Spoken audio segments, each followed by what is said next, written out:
السلام علیکم، حنیف دوامی اور آپ لوگ دیکھ رہے ہیں پروگرام دا عوامی شو۔ ناظرین، لگ یہ رہا ہے کہ ای زون کے ڈی آئی جی مقدس حیدر نے اپنے ہی افسروں کے خلاف یا تو بغاوت کر دی یا پھر وہ سرکشی پر اتر آئے ہیں اپنے بعض احکامات جاری کرنے کی شکل میں۔ گزشتہ روز جو ہے وہ انہوں نے پولیس انسپکٹر ذوالفقار کو سعود آباد تھانے کا ایس ایچ او مقرر کر دیا ہے، جنہیں پہلے تو ابراہیم حیدری تھانے سے معطل کر کے بلیک کمپنی بھجوایا تھا، اور اس سے قبل انہیں جو ہے وہ میٹھدر تھانے سے بھی تبدیل کر دیا گیا تھا۔ ان کے خلاف ایک انکوائری کروائی گئی تھی جس پر یہ الزام ثابت ہوا تھا کہ انہوں نے جو ہے چالیا سے بھرا ہوا ایک ٹرک پکڑا تھا اور بعد میں جو ہے ملزموں سے مبینہ طور پر 90 لاکھ روپیہ رشوت لے کر انہیں ٹرک سمیت رہا کر دیا تھا۔ اور یہ انکوائری اس وقت کے ایڈیشنل آئی جی کراچی غلام نبی میمن نے اسپیشل برانچ کے ایس ایس پی فیصل عبداللہ چاچڑ سے کروائی تھی۔ یعنی اتنے سنگین شکایتوں پر جس پولیس افسر کو بطور سزا بلیک کمپنی بھجوایا گیا تھا،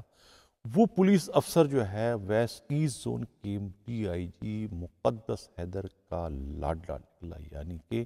آنکھ کا تارا اور ہاتھ کا چھالا۔ یہی وجہ ہے کہ اپنے بڑے افسروں کی مخالفت کی پرواہ کیے بغیر یا پھر دوسرے معنوں میں انہیں خاطر میں لائے بغیر جو ہے وہ اپنے لاڈلے کو سعود آباد تھانے کا ایس ایچ او لگا دیا، یہ جانتے ہوئے کہ خود ان کے سر پر بھی جو ہے تبدیلی کی تلوار لٹک رہی ہے اور کسی بھی وقت وہ خود اپنے ہی آئی جی کے قہر و غضب کا شکار ہو سکتے ہیں، جس طریقے سے ویسٹ زون کے ڈی آئی جی کو جو ہے وہ آئی جی سندھ نے تبدیل کروا کے ایک طریقے سے اپنا پریشر جو ہے پورے کے پورے سندھ پولیس پر جو ہے وہ بلڈ اپ کر دیا ہے کہ ان کے قلم میں، ان کی رپورٹوں میں اتنی جان ہے کہ کوئی پاورفل سے پاورفل ڈی آئی جی بھی اس کا مقابلہ نہیں کر سکتا۔ اس کا زندہ ثبوت ناصر آفتاب جیسے با اثر ڈی آئی جی تبدیلی ہے، لیکن اس کے باوجود مقدس حیدر جسے یعنی کہ ایک ترنا والا کہا گیا تھا کہ انہیں تبدیل کرنا جو ہے وہ ہوا کا جھونکا ثابت ہوگا، لیکن اس کے باوجود جو ہے وہ ریت کی دیوار بھی جو ہے وہ اس وقت ایک طریقے سے سیسا پلائی دیوار جو ہے وہ بنتی ہوئی نظر آ رہی ہے اس ایک پوسٹنگ کی شکل۔ ناظرین، ایک اور بہت بڑی تبدیلی جو اس وقت نظر آ رہی ہے وہ نادر مکسی قتل کیس میں ہے۔ نادر مکسی قتل کیس میں جو ہے جو نئے اس وقت انویسٹیگیشن آفیسر جن کا اناؤنس کیا گیا تھا خود پولیس کے بڑے افسروں کی جانب سے، یعنی کہ انسپکٹر بدر الزماں جن کا تعلق پیر آباد تھانے سے ہیں، انویسٹیگیشن کے افسر ہیں، وہ جو ہے وہ اس وقت نادر مکسی قتل کیس کی تفتیش کر رہے ہیں، اور انہوں نے جو ہے اس قتل کیس میں منشیات کا اڈہ چلانے والے جو ہے خود ارسلہ خان کے بیٹے اکرام نیازی کو انہوں نے گرفتار کر لیا ہے۔ یہ ایک عجیب تفتیش چل رہی ہے کہ جو ایک ایس او پی خود ایڈیشنل آئی جی کراچی کی جانب سے یہ جاری کی گئی تھی تاکہ تفتیش میں جو ہے شفافیت ہو، جانبداری کے الزامات نہ لگ سکے، ایک ڈسٹرکٹ کی تفتیش جو ہے وہ دوسری ڈسٹرکٹ میں کروائی جاتی تھی، خاص طور سے پولیس مقابلوں کی۔ اب یہ پولیس مقابلہ جو ہے یہ ویسٹ زون کا ہے، پیر آباد تھانے میں یہ واقعہ ہوا تھا۔ اب اس کی تفتیش اس تھانے کے آئیوں سے کرانا جو ہے یہ خود بہت بڑے سوالات جنم دینے کا اس وقت باعث بن رہا ہے، اور خود ایڈیشنل آئی جی کے اپنے بنائے جانے والے قانون کی صریحاً جو ہے وہ خلاف ورزی کا یہ جو واقعہ ہے یہ اس وقت مرتکب ہو رہا ہے۔ اب اس کو اصولاً جو ہے اس کی تفتیش جو ہے وہ سینٹرل میں ہونی چاہیے، کیونکہ اسی نادر مکسی کا جو پولیس مقابلہ تھا اس کی تفتیش جو ایف آئی آر نمبر 725 اور 724 کی تفتیش جو ہے وہ سینٹرل کے سر سید تھانے کے انویسٹیگیشن کے جو انچارج ہے عتیق کر رہے تھے، جو کہ ابھی اس وقت بھی کر رہے ہیں۔ لیکن اس کیس کی جب یہ 731/2022 میں قتل کی ایف آئی آر ہے اس کی تفتیش جو ہے وہ ابھی اس وقت بھی جو ہے وہ پیر آباد تھانے کے انویسٹیگیشن افسر کریں، جو کہ پہلے خود Malik Safdar D S P پریڈی کر رہے تھے، جو ٹیم بنی تھی ایڈیشنل آئی جی کراچی کے حکم پر، جس کو اس وقت لیڈ کر رہے تھے ساؤتھ کے ڈی آئی جی شرجیل کھرل۔ لیکن اب جو ٹیم جو ہے وہ تو اس کا خود کا شیرازہ بھی کر چکا ہے، سب ٹرانسفر ہو گئے ادھر ادھر کے، لیکن اب پتہ نہیں ٹیم کوئی نئی بنی ہے یا نہیں بنی۔ لیکن اب کہا ہی جاتا ہے، ہمارے نمائندہ امراض رائی کو جو رپورٹ اطلاع ملی وہ یہ کہ یہ کہا یہ گیا ہے کہ یہ جو ڈی ایس پی ملک صفدر ہے وہ اس کی سپرویژن کریں گے۔ یہی وجہ ہے کہ انہوں نے نہ جانے کیا سوچ کے جو ہے اس ملزم کو جو ہے پریڈی تھانے منتقل نہیں کیا۔ حالانکہ اسی قتل کیس میں جو ہے بشیر کی گرفتاری وہ کر چکے تھے، اور بشیر کو انہوں نے جو ہے پریڈی تھانے میں رکھا تھا شام تفتیش میں، اور بعد میں انہیں جو ہے آرام باغ تھانے کے حوالات میں بھی بند کر دیا تھا۔ لیکن آخر کیا وجہ ہے، کون سا دورہ معیار ہے کہ اسی قتل کیس میں جو منشیات فروش کا بیٹا اکرام نیازی پکڑا گیا ہے اسے پریڈی تھانے میں منتقل کیوں نہیں کیا گیا، اور اس کی تفتیش جو ہے خود پیر آباد تھانے سے ہی کیوں کروائی جا رہی ہے۔ اور جب خود اس کے آئیو یعنی کہ یہ بدر زمان نے جب اس کا ایک جو قانون اور قاعدہ ہے کہ قتل کیس میں جب کوئی ملزم گرفتار ہوگا اس کا سی آر او کرانا پڑتا ہے، یعنی کرمنل ریکارڈ اس کا بنوانا پڑتا ہے، اس کی تصویریں، اس کے فنگر پرنٹ لیے جاتے ہیں، یہ قانونی تقاضا ہے۔ جب آئی او نے یعنی انسپکٹر بدر زمان نے کرنے کی کوشش کی تو اس کے آڑے جو ہے یہ ڈی ایس پی آ گئے کہ یہ آپ کیوں کروا رہے اس کو، یعنی وہ کروانے نہیں چاہ رہے تھے کہ اس کا کوئی کرمنل ریکارڈ نہ بنے، جس پر جو کہتے ہیں کہ ان میں اچھی خاصی جھڑپ ہوئی۔ جھڑپ کے بعد جب انہوں نے بڑے افسروں سے شکایت کی تو اس کے بعد جو ہے وہ اس زیر حراست ملزم کا سی آر او کروایا گیا۔ اب کہا جاتا ہے کہ سی آر او نہ کروانے کے جو ہے مبینہ طور پر جو ہے 10 لاکھ روپے رشوت وصول کیے گئے ہیں۔ یہ الزامات خود پیر آباد تھانے کے انتہائی قابل اعتماد ذرائع نے لگائیں کہ اس میں بھی ڈی ایس پی نے جو ہے ڈنڈی ماری ہے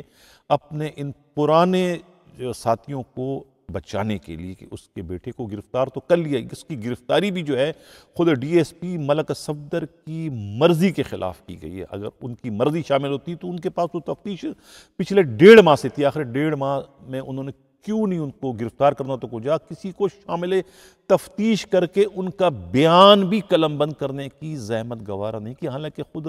نادر مقصی کی والدہ شمع بی بی چیختی رہی، چلاتی رہی کہ اس کے قاتل جو ہے وہی نیازی ہیں جو منشیات کا اڈہ چلاتے ہیں، لیکن اس پر جو ہے ڈی ایس پی ملک صفدر نے کوئی توجہ نہیں دی، کوئی کان نہیں دے رہا، کیونکہ وہاں سے انہیں اچھے خاصے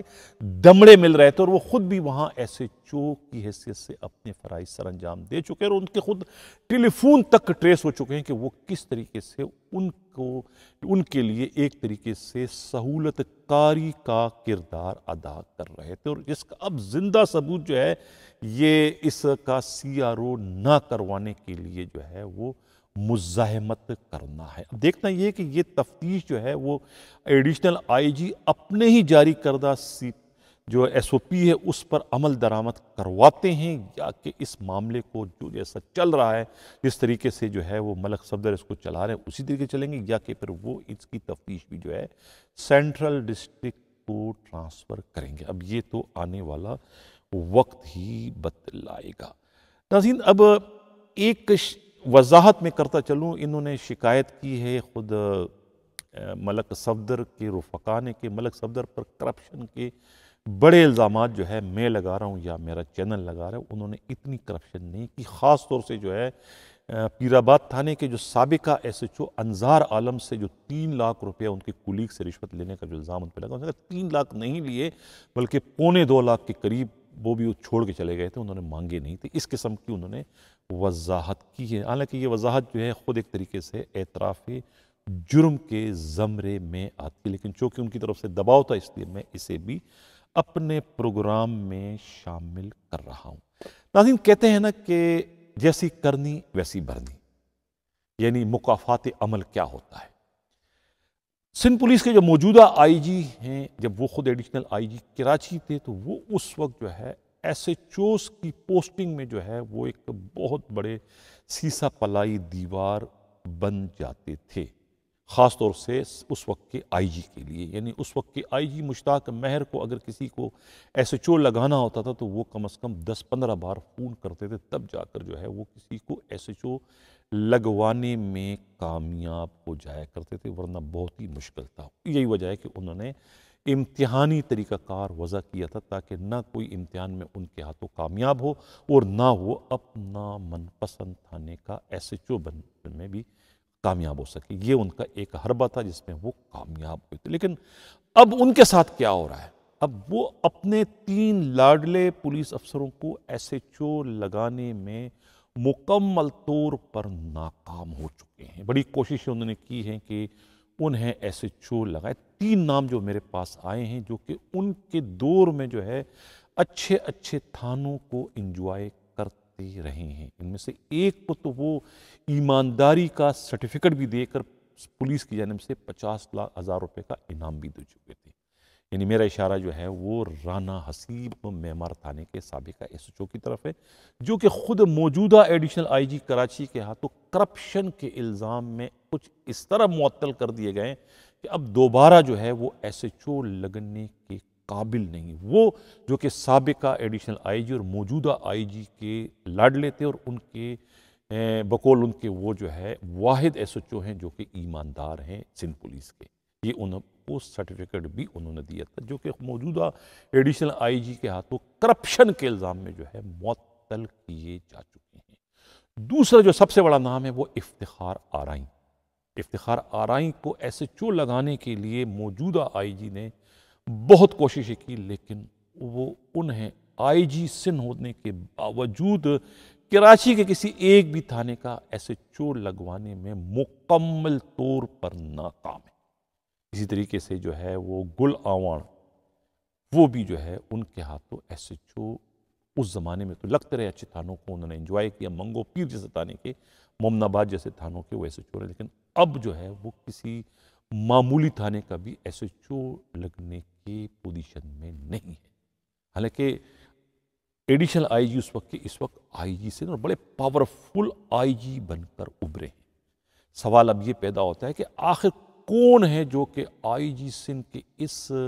طرح کے خواہشات کی راہ میں جو ہے وہ سیسا پلائی دیوار بن چکے ہیں؟ وہ کون ہے جنہوں نے کراچی کے تمام ڈسٹرکٹ ایس ایس پیز اور زونل ڈی آئی جیز کو سختی سے تاکید کی کہ ان تینوں کی کوئی بھی سفارش آئے انہیں کسی بھی وجہ سے کسی بھی طریقے سے کسی بھی تھانے کا ایس ایچ او کسی بھی صورت میں جو ہے نہ لگایا جائے؟ وہ کون ہے جنہوں نے یہ ایک وربلی آرڈر جو ہے وہ سب کو دے دیا ہے، جس کی وجہ سے کوئی بھی ایس ایس پی، کوئی بھی ڈی آئی جی جو ہے اور خود ایڈیشنل آئی جی کراچی بھی جو ہے وہ یہ رسک لینے کو اس وقت تیار نہیں ہے. ان تینوں پولیس افسروں کو یعنی افتخار آرائیں اور رانا حسیب کے علاوہ خود انسپکٹر گل احمد آوان، ان کو کوئی بھی اس وقت ایس ایچ او نہیں لگا سکتے، جو کہ اس وقت کے جو آئی جی ہیں ان کے چہیتے ہیں، ان کے لاڈلے ہیں، ان کے منظور نظر ہیں. لیکن کیا وجہ ہے کہ وہ ان اپنے چہیتوں کو، اپنے ان لاڈلوں کو جو ہے وہ اپنے یعنی آئی جی سندھ ہوتے ہوئے جو ہے وہ انہیں کسی بھی تھانے کا ایس ایچ او لگانے کی اس وقت پوزیشن میں نہیں؟ یہ بہت بڑا سوالیہ نشان بن چکا ہے. لیکن جو بھی ہے، لیکن یہ بات اپنی جگہ پر روز روشن کی طرف سے ہے کہ کراچی رینج میں جو ہے یہ اس وقت خود مختاری ہے. یعنی کہ آئی جی سندھ کو کسی بھی طرح سے جو ہے کم از کم ایس ایچ اوز کے ٹرانسفر پوسٹنگ کے معاملات میں جو ہے کوئی دسترس حاصل نہیں ہے، جس کا زندہ ثبوت ان 3 انسپکٹروں کا تھانے کے کسی بھی تھانے کا ایس ایچ او نہ لگنا ہے. ناظرین، سے قبل کہ دوسری خبر کی جانب جن لوگوں نے ابھی تک ہمارے چینل سبسکرائب نہیں کیا، چاہتے ہیں کہ حق و صداقت کا سفر اس طریقے سے ہمارے چینل کو سبسکرائب بھی کریں، لائک بھی کریں اور شیئر بھی کریں. ایک بڑا واقعہ رونما ہوا ہے شہداد نوشور فیروز میں، جہاں کے ایس ایس پی جو ہے قیوم پتافی، سردار قیوم پتافی. پاکستان ٹوبیکو کمپنی کی جو ہے ایک گاڑی ہے جس میں جو ہے وہ ویئر ہاؤس جو ان کا سکر کا ہے وہاں سے کروڑوں کا جو ہے یہ سگریٹ کے کارٹن جو ہے اس میں لاد کر کے یہ سپلائی کرنے کے لیے نکلے تھے. جب یہ ڈسٹرکٹ نوشور و فیروز کے تھانہ حالانی کے علاقے میں پہنچتے ہیں تو وہاں پر 5 افراد جو کہ پولیس کی یونیفارم میں تھے انہوں نے اس کو روکا، اس گاڑی کو اغوا کر کے لے گئے، آگے جو ہے یہاں کنڈیاروں سے ہوتے ہوئے تارو شاہ کے راستے میں آگے گئے، جہاں ان کی ایک اور مزدہ پہلے سے کھڑی تھی، اور اس میں سے جو ہے سگریٹ کے جو ہے تقریباً کہتے ہیں 334 کارٹن تھے، وہ نکال کے اس مزدہ میں ڈال کر لے گئے۔ ڈکیتی کی یہ واردات تھے، پولیس یونیفارم میں تھے، اور یہ واقعہ جو ہے 19 اکتوبر کا ہے، جب خود عرفان بلوچ جو ہے وہاں کے ڈی آئی جی تھے۔ یہ 334 کارٹن جو ہے یہ تقریباً کہتے ہیں کہ 1,86,00,000 روپے مالیت کے ہیں۔ کیس ہو گیا، سب کچھ ہو گیا، اس کے بعد ریکوری پر زور دیا گیا، سفارشیں کروائی گئی خود عرفان بلوچ سے، تب جا کر جو ہے ان میں سے صرف 18 کارٹن جو ہے وہ برآمد کیے گئے۔ جہاں سے 18 کارٹن برآمد ہو سکتے ہیں تو وہاں سے باقی 334 بھی تو برآمد ہو سکتے ہیں۔ یہ 18 کارٹن بھی کسی پٹرول پمپ کے اونر کے قبضے سے برآمد کیے گئے، کوئی گرفتاری ان کی نہیں ہوئی، نہ معلوم نہیں ہو سکے کہ وہ پانچوں پولیس والے تھے یا کہ پولیس کے یونیفارم کا استعمال صرف کیا گیا، کوئی اس میں تحقیقات نہیں ہوئی۔ معلوم یہ ہوا ہے کہ یہی جو چھینا جانے والا جو یہ کارٹن تھے وہ وہاں نوشہر و فیروز اور دوسرا قریب کے جو علاقے ہیں وہاں پر مبینہ طور پر مارکیٹ میں فروخت کر دیے گئے۔ کس نے کیے ہیں یہ تفتیش کرنے سے ہی بات سامنے آئے گی۔ اس کے بعد جب یونس چانڈیوں وہاں کے ڈی آئی جی بنے، انہوں نے بھی جو ہے وہ ایس ایس پی نوشہر و فیروز پر جو ہے دباؤ ڈالا کہ وہ اس کی ریکوری میں اپنا کردار ادا کریں، جہاں سے یہ جواب آیا کہ بھائی آپ لوگ اس پہ اتنا زور کیوں دے رہے ہو، جبکہ معاملہ جو ہے سارا انشورنس کا ہے، آپ کلیم کریں آپ کو پیسے مل جائیں گے آپ کے ان سگریٹ کے، تو آپ کے لیے ریکوری کا ہونا یا نہ ہونا تو ایک برابر ہے۔ اس قسم کا جواب دے کر جو ہے اپنے ڈی آئی جی کو خاموش کروا دیا گیا۔ کہا جاتا ہے کہ قیوم پتافی جو ہے با اثر ترین ڈسٹرکٹ ایس ایس پیز میں ان کا شمار ہوتا ہے، کیونکہ ان کے بھائی جو ہے منسٹر بتائے جاتے ہیں سندھ حکومت کے، تو ان کا اور خود پاکستان پیپلز پارٹی میں بھی ان کا بڑا اثر رسوخ ہے۔ یہی وجہ ہے کہ وہ اپنے ڈی آئی جیز تو کجا اپنے آئی جی کو بھی خاطر میں نہیں لاتے۔ یہی وجہ ہے کہ اتنا بڑا واقعہ ہوا ہے، 1,86,00,000 روپے مالیت کے سگریٹ کے چھینے جانے سے خود پولیس والے ملوث بتائے جاتے ہیں، لیکن کسی ایک کی گرفتاری نہیں ہوئی، کوئی ریکوری نہیں، صرف 18 کارٹن برآمد ہوئے۔ اب سوال یہ ہے کہ جہاں سے 18 کارٹن برآمد ہو سکتے ہیں وہاں سے باقی بھی تو برآمد ہو سکتے ہیں نا، وہ برآمد کرنے کی زحمت یا ضرورت جو ہے پولیس نے محسوس کیوں نہیں؟ ناظرین اقبال کی اجازت چاہوں جانے سے پہلے اس افسوسناک خبر کا میں ذکر کرتا چلوں کہ جو مچھر کالونی میں پیش آیا، جہاں پر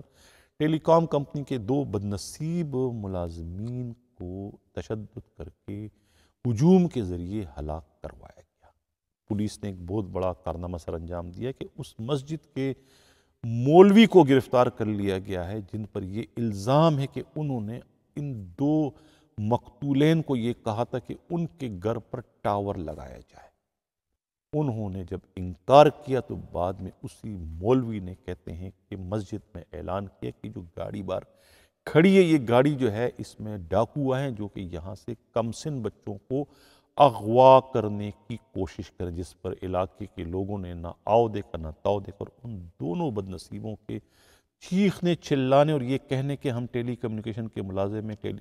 ہم ٹیکنیشین ہیں، لیکن کسی نہیں سنا۔ مولوی کی بات کو جو ہے وہ ایک یعنی کہ بہت بڑا حکم نامہ سمجھ کر جو ہے انہوں نے ایسا حملہ کیا کہ ان کی جان لے لی۔ آج جو ہے فدا جوہری نے جو ہے کہتے ہیں اس ملزم جو ہے کوئی گرفتار کر لیا، علی حسن عرف شرارتی بابا ان کا نام بتایا جاتا ہے، وہ گرفتار کر لیے گئے ہیں۔ آخر میں جو ہے میں ان للہ و انا الیہ راجعون پڑھوں گا اس خاتون جرنلسٹ کے لیے، صدف کے لیے، جنہوں نے جو ہے وہ اپنے پیشہ ورانہ فرائض کے سر انجام میں اپنی جان دے دی۔ اللہ تعالیٰ ان کے درجات کو بلند کرے۔ اسی کے ساتھ ناظرین اجازت چاہتا ہوں، اللہ حافظ۔